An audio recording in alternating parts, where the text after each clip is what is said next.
今日煮個冬菇蝦米粉絲煮紹菜。咁呢度有棵紹菜啦，咁我會用一半左右。4隻已經浸軟咗嘅冬菇，蝦米50克，粉絲50克，咁仲有2片薑同埋2粒蒜頭。蝦米洗乾淨，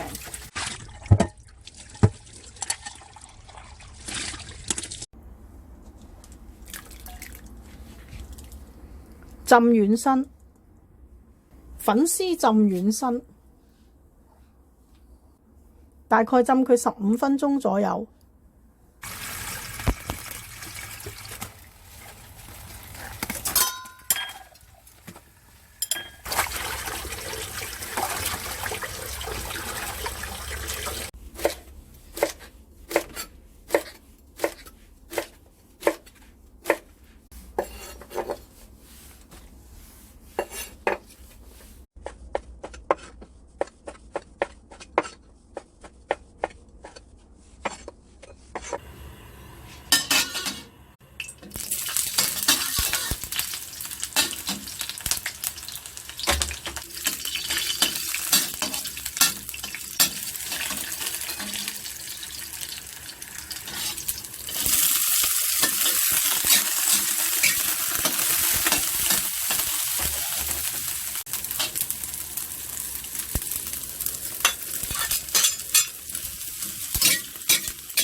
呢啲係浸蝦米嘅水，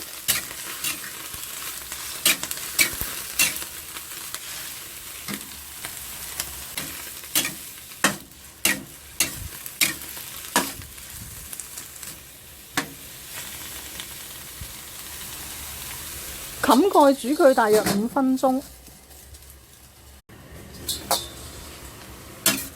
煮咗5分鐘。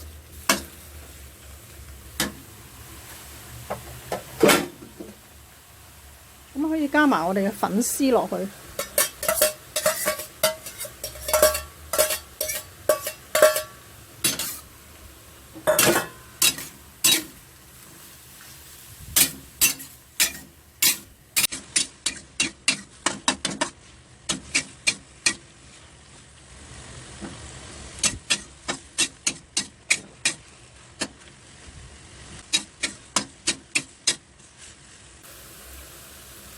咁落適量嘅鹽啦。